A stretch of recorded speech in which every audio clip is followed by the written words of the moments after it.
हो रहा है माता माँ को प्रणाम करते हुए।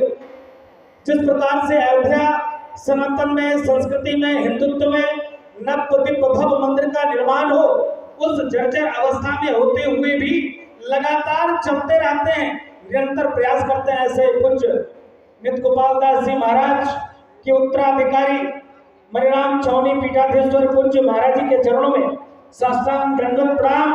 आपने इतने सुंदर कथा लगातार रस सुन रहे थे, ऐसे पूज्य महाराज जी के चरणों में साष्टांग दंडवत प्रणाम करते हुए मैं महाराज जी को साधुवाद देता हूँ कि जिस प्रकार से सनातन धर्म, संस्कृति, हिंदू और हिंदुत्व, अखंड भारत, हिंदू में कैसे समन्वय हो, एकता हो, सामंजस्य हो, किस प्रकार से भारत अखंडता की ओर बढ़े। अभी पूज्य छोटी छावनी वाले महाराज जी ने चिंता किया, चिंतन किया कि देखिए किस प्रकार से धर्म के आधार पर देश का बंटवारा होना। गजब बात करते हो, एक तरफ तो धर्म के आधार पर देश का बंटवारा होता है, दूसरी तरफ मेरे साथ नाइंसाफी होती है, अन्याय होता है। जिसको प्रधानमंत्री बनना था वो प्रधानमंत्री नहीं बन पाया, जिसको नहीं बनना था उसको आपने प्रधानमंत्री बना दिया, जिसको न्याय मिलना था उसको न्याय नहीं मिला, जिसको न्याय नहीं मिलना था उसको न्याय देकर और आपने उसको स्वतंत्र कर दिया। पूज्य बागेश्वर धाम सरकार ने चिंता किया, चिंतन किया। जिस प्रकार से पूज्य धीरेन्द्र शास्त्री जी महाराज इतने धमकी, इतने लोग उनको धमकाते हैं, पूछो मत, इतने लोग उनको बोलते हैं, लेकिन उसकी कभी भी चिंता नहीं करते, परवाह नहीं करते, क्योंकि उनके साथ 140 करोड़ देशवासी रहते हैं। वो कभी चिंता नहीं करते, वो कहते कोई दिक्कत नहीं है, 4 दिन का जीवन है, भगवान ने, माता पिता ने जन्म दिया, पूज्य दादाजी का आशीर्वाद है, पूज्य हनुमान जी महाराज की कृपा है, तो जब ये जन्म मिला है, इस जन्म को कैसे सफल बनावें, इस जन्म को कैसे सार्थक करें, और उसके लिए लगातार चिंता और चिंतन करते हैं। अभी संचालक महोदय कह रहे थे आज का जो विषय है 3 महत्वपूर्ण विषय है। आप देखो जिस प्रकार से पूरे देश में, पूछना चाहता हूँ, ये मंच ऐसा मंच है जो डायरेक्ट प्रधानमंत्री से संबंध रखता है। ये मंच ऐसा है कि हर प्रदेश के मुख्यमंत्री साष्टांग दंडवत प्रणाम करते रहते हैं। ये कोई राजनीतिक मंच नहीं है, ये धार्मिक मंच है। धार्मिक मंच से चिंता और चिंतन होता है। लगातार जिस प्रकार से पूरे देश में क्या चल रहा है, धर्मांतरण का प्रोपेगेंडा चल रहा है। जिस प्रकार से पूरे देश में माला, कलावा, चंदन लगा के, गले में कंठी पहन के हमारी माता बहन बेटियों के साथ मोहम्मद का बच्चा छलावा करता है, इसकी चिंता और चिंतन चल रही है। जिस प्रकार से पूरे देश में धर्म के आधार पर देश का बंटवारा होता है, लेकिन आप समझ सकते हो कि जब हिंदुस्तान का बंटवारा होता है उस समय में हिंदुस्तान की मुसलमानों की जनसंख्या 6 करोड़ होता है और पाकिस्तान में हिंदुओं की जनसंख्या 3 करोड़ होता है। लेकिन आज पाकिस्तान की जनसंख्या हिंदुओं को 0 हो जाती है, लेकिन हिंदुस्तान में मुसलमानों की जनसंख्या 40 करोड़ हो जाती है। फिर भी लोग कहते हैं क्या कि हिंदुस्तान रहने लायक नहीं। आप समझो धर्म के आधार पर देश का बंटवारा, हिंदुओं के साथ नाइंसाफी होती है। आप समझो देश में एक भी मदरसा, एक भी चर्च, एक भी मस्जिद, एक भी सनातन के छोड़ के कोई भी पूजा स्थल को सरकार ने एक्वायर करके नहीं रखा।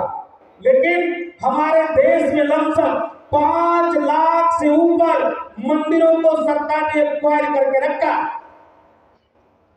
आज ये गंभीर विषय है। आज पूज्य धीरेन्द्र शास्त्री जी महाराज ने कन्या विवाह उत्सव का कार्यक्रम रखा और 1 तारीख से लेकर 8 तारीख तक लगातार आप कथा सुन रहे थे बैठ के। लेकिन इसमें जो भी इनको चढ़ावा आता है मंदिर में, चाहे शिष्यों के द्वारा जो भी इनको दिया जाता है, वो लगातार प्रयास करते हैं कि हमारी बहनों की, हमारी बेटियों की कैसी रक्षा हो सके, सुरक्षा हो सके, कैसे उसकी शादी अच्छी तरीके से हो सके, कैसे सनातन धर्म संस्कृति बचे, कैसे हिंदू बचे, कैसे हिंदुत्व बचे। आज तो कोई राजू दास को पाकिस्तान में नहीं जानता, पाकिस्तान में किसी ने नहीं बुलाया।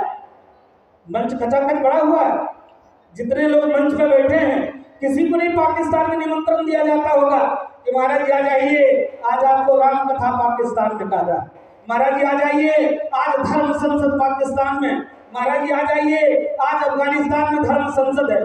भारत में क्यों धर्म संसद का आयोजन होता है? भारत में ही क्यों राम कथा के आयोजन होता है? भारत में ही क्यों श्री कृष्ण कथा के आयोजन होता है? क्योंकि अभी कुछ छावनी के महाराज जी कह रहे थे कि हिंदू बचे हैं, इसीलिए।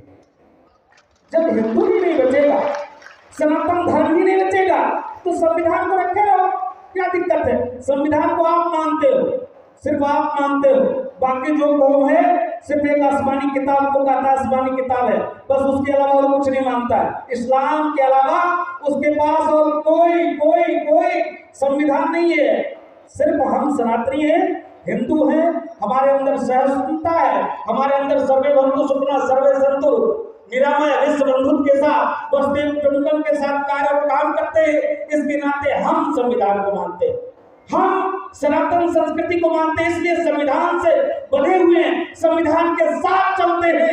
लेकिन देश में कुछ ऐसे भी लोग हैं, 3 बीवी और 70 बच्चे, सबके हाथ में एक पत्थर के साथ जो चलते हैं, तो संविधान को नहीं मानते। इसलिए शरीफी जातिवादी मानसिकता से दूर हटकर हम सभी हिंदू जनमानस से अपील करेंगे, जिस प्रकार से कुछ बागेश्वर धाम सरकार लगातार निरंतर प्रयास करते हैं कि गर्व से कहो हम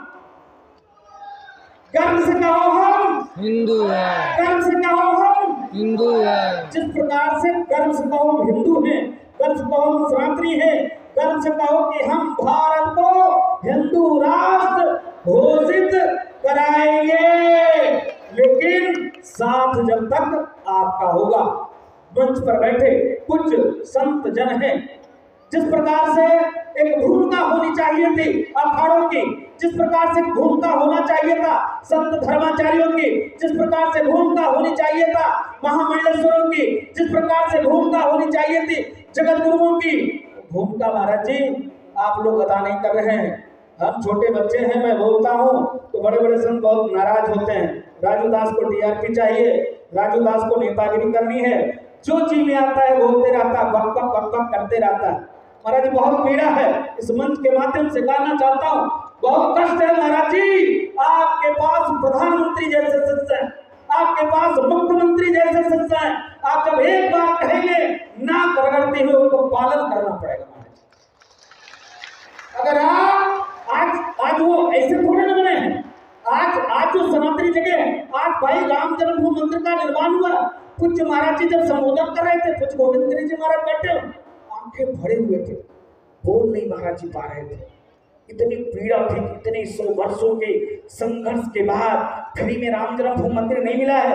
उनसे इस मंच के माध्यम से उनसे मैं पूछना चाहता हूँ, जो कहते हैं कि इनका क्या योगदान है, कोर्ट ने बनवाया। अरे गजब बात करते हो, पहले भी तो कोर्ट था क्या? पहले कोर्ट नहीं था क्या? हम कोर्ट का सम्मान करते हैं, हम कोर्ट का सम्मान करते हैं, लेकिन आभार व्यक्त करता हूँ उत्तर प्रदेश के यशस्वी मुख्यमंत्री योगी आदित्यनाथ जी महाराज का, धन्यवाद व्यक्त करता हूँ देश के यशस्वी प्रधानमंत्री मोदी जी का, आभार व्यक्त करता हूँ जिस प्रकार से दोनों महापुरुषों ने निरंतर महाराज जी चिंता करते थे, चिंतन करते थे। माननीय प्रधानमंत्री जी, हम लोग तो होते हुए राम मंदिर का निर्माण हो भाई, 500 वर्ष 1-2 दिन नहीं, लाखों साधु संतों ने आश्रम में भजन पूजा पाठ संध्या बंदन को छोड़कर, आश्रमों को छोड़कर, आश्रम की व्यवस्था को छोड़कर निरंतर गांव में, गलियों में, शहरों में घूमकर और आप जैसे सनातनियों के अंदर एक भाव जगाया कि तुम्हारे प्रभु परमात्मा भगवान श्री राम टेंट में है। आक्रांताओं ने, आक्रमणकारी ने जिस प्रकार से तुम्हारे मंदिर को तोड़कर एक स्ट्रक्चर स्थापित कर दिया है, एक धक्का हो दो। पूज्य दीदी माँ बैठी हुई है, नारा लगाया करती थी दीदी माँ, एक धक्का और दो, बाबरी मस्जिद तोड़ दो। माँ आप सोच लो, माँ बासल की मूर्ति, माँ भी चाहती तो चुनाव लड़ सकते थे, एमपी होती, एमएलए होते, सांसद होते, कहीं मुख्यमंत्री हो जाती, क्या दिक्कत है? लेकिन माँ दीदी माँ ने कहा नहीं, मुझको राजनीति नहीं करना है, राजनेताओं को उसकी बुद्धि, उसकी मानसिकता को ठीक करके कुर्सी पे बैठा है। जिस प्रकार से मैं तो छोटा सा था, सुन रहा था, जो दीदी माँ हुंकार भर रही थी, उस समय में कई कई लाख सनातनी राम भक्त वहां पर मौजूद थे। और देखिए एक ईट नहीं मिला, कुछ भी नहीं मिला, कोई जान भी नहीं पाया। आप समझो उतनी जनसंख्या होने के बावजूद भी उस बाबरी स्ट्रक्चर के नीचे एक भी व्यक्ति हताहत नहीं हुआ। कहीं सुना आप लोगों ने कि फलाना व्यक्ति उस मस्जिद को गिराने में दब गया? नहीं हुआ, क्योंकि आस्था था, विश्वास था। ऐसे दीदी माँ जैसे लोग लगातार निरंतर प्रयास किया, प्रयत्न किया, जिसका परिणाम स्वरूप है आज से अयोध्या में भव्य दिव्य नव मंदिर का निर्माण हुआ। इसी प्रकार से जब हम कहते थे मंदिर का निर्माण करेंगे, लोग हंसते थे। आज पूज्य बागेश्वर सरकार कहते हैं कि नहीं, तुम पागलों मेरा साथ दो, मैं हिंदू राष्ट्र दूंगा। पूज्य सरकार कहते हैं ना, तुम सिर्फ मेरा साथ दो, साथ तुमको ये देना है तो जो धर्म के विपरीत बात करे। हम ही नहीं कहते राजू दास ऐसे झगड़ा करो, हम ही नहीं कहते राजू दास ऐसे अगर कोई बोला तो टूट करो, मारो, ठोको, पीटो, नहीं। लेकिन आप ये नहीं कर सकते, इतना तो कर सकते हो कि महाराज जी आवाज को जो बुलंद कर रहे हैं, जहीं पर बैठे हो आसपास पड़ोस के सनातनों को जगाओ। अरे प्रभु, तुम तो उसके वंशज हो, पारब्रह्म परमात्मा भगवान श्री राम, जिन्होंने सबको गले लगाया। सनातन ने सबको फलने फूलने का अधिकार दिया। सनातन ने कभी किसी के प्रति दुर्भावना सोची ही नहीं। ये पूज्य महाराज जी कह रहे थे, सनातन ने कभी किसी के प्रति दुर्भावना रखा ही नहीं, फिर भी आज हम सताए जा रहे हैं। आज कहा जाता है सनातन कोरोना है, डेंगू है, मलेरिया है, टाइफाइड है, हिंदू मतलब चोर है, नीच है, कुकर्मी है, अधर्मी है। अब बताओ, ऐसे अधर्मी हमको बताता है अधर्मी। अब बताओ, जिस प्रकार से भगवान श्री कृष्ण की मंदिर नहीं निर्माण हो पा रहा, बनना चाहिए कि नहीं बनना चाहिए? बनना चाहिए। जैसे अयोध्या में मंदिर का निर्माण हुआ है, वैसे भगवान श्री कृष्ण की जन्मभूमि बनना चाहिए कि नहीं? बनना चाहिए। भारत को हिंदू राष्ट्र होना चाहिए कि नहीं? जब आप लोगों का यही भाव, यही संकल्प लगातार निरंतर, आप समझो ऐसे मंचों के माध्यम से बागेश्वर सरकार सदैव चिंता और चिंतन। अरे इस धरा का तो सौभाग्य है कि ऐसे रक्त ऐसे पुत्र का इस क्षेत्र ने जन्म दिया, जो इस प्रकार से निरंतर चिंतनशील, सदैव चिंता और चिंतन, किस प्रकार से हमारी माताएं बेटी बहन की रक्षा और सुरक्षा। अभी जब महाराज जी से मैं मिलने आया तो महाराज जी उन शहीदों के परिवार के साथ बैठे हुए थे। उन्होंने कहा रामदास जी मंच पे चलिए, मैं आ रहा हूं। सबकी आंखें भरी हुई थी, जो बहनें, जो माताएं, जो बैठे थे, जिनके पुत्र शहीद हो गए, बैठे। भाई आपको कह दिया जाए कि जहर है पी लो, अब मर जाओगे तुरंत, कोई नहीं पिएगा। लेकिन सीमा पर जो जवान तैनात है, उसको पता है कि अगर जरा सा मेरी आंख को इधर उधर होगा तो गोली लगेगी, तुरंत मर जाएगी। उसके अंदर राष्ट्र भाव भरी हुई है। और राष्ट्र भाव कैसे बढ़ेगी? इसी प्रकार से संतों के चरण में, शरण में, मंदिरों में आना पड़ेगा, जाना पड़ेगा। जिस प्रकार से निरंतर पूज्य बागेश्वर सरकार चिंतनशील है कि नहीं, उनके लिए भी कुछ कल्याण के लिए कार्य किया जाए। जिस प्रकार से मंदिर के चढ़ावा से मेरे पैर पे जो चढ़ता है, उसको एकत्रित करके कैसे हम बेटियों की शादी में सुनना था महाराज जी को। महाराज जी कह रहे थे कोई दिक्कत नहीं है, तुम लोग मेरे साथ हो। अभी ये सामान आया, ये सामान आया, ये एक चीज गिना रहे थे कि हमारी बेटियों को अगर वो अपने मायके जाए, मायके में बड़ी समस्या होती है। क्या? अरे तुम्हारा बाप ने ब्याह किया, ये नहीं दिया, वो नहीं दिया, क्या अपने बाप के घर से लाए हो क्या? फिर बाप का है क्या? ऐसे भी बाप बैठा है संत के रूप में, बेटा के रूप में, जो एकदम निरंतर प्रयास करके, किस पैसे से? तो चढ़ावा के पैसे से। किस पैसे से? जो उनके चरण में किसी ने चढ़ाया है कि प्रभु मेरा कल्याण हो, उस पैसे से। किस पैसे से? जो मंदिर के दान पात्र में आते हैं, उस पैसे से। और सरकार सभी मंदिरों की इंक्वायरी करके रखी, सरकार ने मंदिर को कब्जा करके रखा है। सरकार ने उस मंदिर के चढ़ावा से क्या करती है? हर सब्सिडी देती है। क्या करती है? मदरसे बनवाती है। क्या करती है? तो आतंकवादियों का संरक्षण देती है। मैं सरकार की बुराई नहीं कर रहा हूँ महाराज जी, लेकिन जिस प्रकार से यह कुरीति चल रही है, इसमें सुधार होना चाहिए महाराज जी। अगर आप चाहेंगे, आप प्रयास करेंगे, तो ये भी संभव हो सकता है। जब हम धारा 370 को खत्म कर सकते हैं, जब हम 500 वर्ष के कलम के ढांचे को ध्वस्त कर सकते हैं, जैसे कुछ दीदी बात कह रही थी, एक धक्का और तो बाबरी मस्जिद तोड़ दो। एक कहने पर जब उस ढांचे को ध्वस्त कर सकते, जब हम कहते थे कि मंदिर का निर्माण करेंगे, लोग हंसते थे, लोग बैठने नहीं देते थे।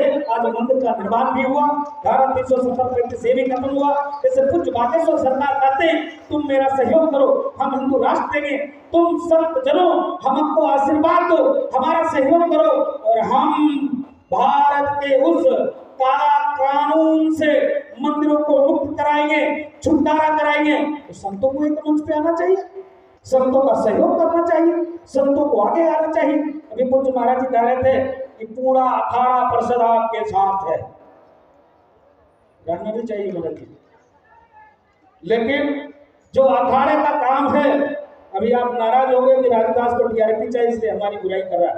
महाराज जी मैं आपकी बुराई नहीं कर रहा, लेकिन जो हमारी सिस्टम है, हमारी जो व्यवस्था है, अभी कुछ आचार्य जी कह रहे थे कि संत का जो स्वभाव होता है ना, अगर प्यार में तो छत्र चमन छोड़कर जमीन में बैठ जाते हैं।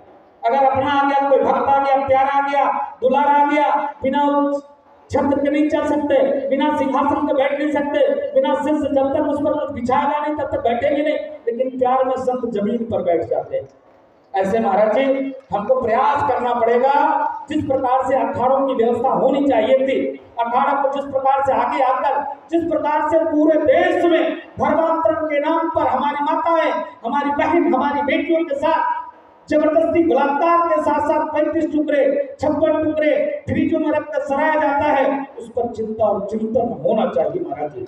जिस प्रकार से पूरे देश में मंदिरों को सरकार ने एक्वायर करके रखा है, उसकी सारी चढ़ावा को सरकार ले लेती है। अगर वह चढ़ावा हिंदू जनमानस के पास रहे, मैंने कहा था आप हमको दे दीजिए, कोई अलग एक आयोग बना लीजिए, कोई अलग एक व्यवस्था कर लीजिए, उस व्यवस्था से उस सरकार के ही लोग रहे। हम नहीं कहते साधु जनों को बना दीजिए, सरकार के ही लोग रहे, सरकार ही मिसलेट रहे, लेकिन उसकी एक दो मानक तय हो जाए। इस चढ़ावे के साथ साथ हमारे देश में माता बहन बेटियों की कैसे शादी विवाह हो सके, किस प्रकार से शोषित वंचित दलित जो हिंदू हमसे कट रहे हैं, बट रहे, हट रहे, उसकी कैसे रक्षा हो, सुरक्षा हो सके, कैसे वेद विद्यालय का निर्माण हो सके, कैसे गौशाले से हटकर जो गायें काटी जाती है, जो भारत के रास्ते बांग्लादेश को जाकर जिस प्रकार से विधर्मी उसको काटते हैं, अगर वहां के पुलिस बल के लोग पकड़ लेते हैं तो कहते हैं उसको रखे कहां, उसको खिलाने वाला कौन है, कोई रखने के लिए तैयार नहीं है। आप समझो इतने 140 करोड़ देशवासियों के बीच में जहाँ हर व्यक्ति आस्थावान हो, वहाँ गौ माता की सेवा नहीं हो पाती है, गौ माता के करुण पुकार है, गौ माता काटी जाती है। उस पैसे से गौ माताओं की रक्षा हो, सुरक्षा हो, किस प्रकार से सनातन धर्म संस्कृति को बढ़ाया जाए, उस पैसे से इसमें प्रयोग हो, ऐसे करके कुछ चिंता और चिंतन होना चाहिए। ऐसे महाराज जी हम बहुत समय ले रहे हैं, मैं माफी चाहता हूँ, क्षमा भी चाहता हूँ, छोटी मुँह बड़ी बात हो जाएगी। मैं क्षमा के साथ जिस प्रकार से पूज्य बागेश्वर सरकार लगातार समझो लगातार प्रयत्नशील है कि कम से कम पूज्य महाराज जी आप लोग के ऐसे आशीर्वाद बागेश्वर सरकार के ऊपर बनी रहे कि इतने धमकी, इतने विवाद, इतने अपवाद के बावजूद भी एक दिन चर्चा कर रहे थे महाराज जी, राजूदास हम किसी प्रकार से डरते नहीं और डरते भी नहीं। हम डरते किससे हैं तो सिर्फ परमात्मा से, डरते किससे हैं तो अपने भक्तों से। भक्त ने कहा दिया गुरु जी ये नहीं ये करना है तो तुरंत तैयार हो जाते हैं। तो जिस प्रकार से आप लगे हुए हैं पूज्य महाराज जी, हम लोग तो आपके साथ हैं तन से, मन से, धन से, गण से। गण इसलिए महाराज जी हमने कहा महाराज जी क्योंकि साधु का गण क्या है, अखाड़े, और अभी महाराज जी ने कहा कि तीनों अखाड़े आपके साथ है, तो आपके साथ तो महाराज जी गण भी, और जब आपके साथ तन है, मन है, धन है और गण है तो आप किस बात की चिंता और चिंतन करते हैं। ऐसे ही आप अलग को भरते रहिए, ऐसे आप जगाते रहिए हम और आपको। आपके साथ समस्त हिंदू जनमानस है। कौन कौन साथ है महाराज जी के साथ? हाथ उठा के बताओ जय श्री राम। ऐसे नहीं, ऐसे मुस्का बनाओ, ऐसे कोई भी उंगली तोड़ देगा, ऐसे गला बना लोगे तो कोई झुका नहीं सकता है। बोल बजरंगबली की जय श्री राम। भारत हिंदू राष्ट्र की जय हो, हत्या बंद हो, भारत अखंड हो, जय श्री राम।